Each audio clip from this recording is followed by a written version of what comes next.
অনলাইনে নথি যাচাই। আবার প্রাইমারি চাকরি প্রার্থীদের মোট 2,28,000 টেট উত্তীর্ণ প্রার্থী ডাক পাবেন এবং সিঙ্গেল বেঞ্চের রায় মেনে শীঘ্র শুরু হবে আবার প্রাইমারি চাকরি প্রার্থীদের ভেরিফিকেশন প্রক্রিয়া। উচ্চ প্রাথমিকের নিয়োগ প্রক্রিয়া শুরু করার পক্ষপাতী রাজ্য ডিভিশন বেঞ্চে গেলেও আর সময় লাগতে পারে, তাই সিঙ্গেল বেঞ্চের রায়কে মান্যতা দিয়ে নিয়োগ প্রক্রিয়া শুরু করবে স্কুল সার্ভিস কমিশন।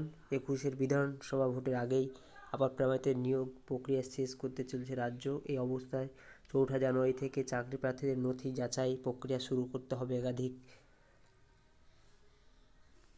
সিদ্ধান্ত গ্রহণ নিয়েছে স্কুল সার্ভিস কমিশন। তবে করোনা পরিস্থিতির কারণে শারীরিক উপস্থিতি নয়, অনলাইনে নথি যাচাই করা হবে বলে জানা গিয়েছে।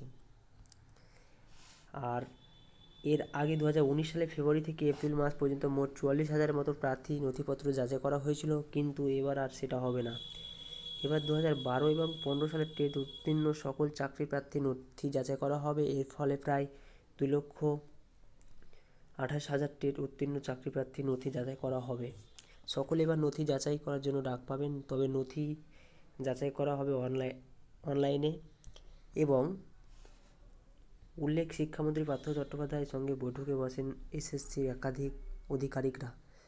সেখানে সিদ্ধান্ত নেওয়া হয় যে আপাতত ডিভিশন বেঞ্চে না গিয়ে নিয়োগ প্রক্রিয়া শুরু করার। ফলে হাইকোর্টের রায়কে চ্যালেঞ্জ জানিয়ে আপাতত ডিভিশন বেঞ্চে যাচ্ছে না রাজ্য।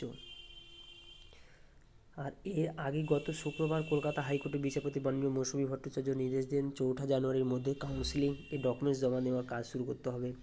এপ্রিলের মধ্যে প্রক্রিয়া শেষ করতে হবে। তাহলে 31 জুলাইয়ের মধ্যে চূড়ান্ত মেধা তালিকা প্রকাশ করতে হবে। কোর্টের নির্দেশ অনুযায়ী এবার ভেরিফিকেশন প্রক্রিয়া শুরু করতে চলেছে রাজ্য।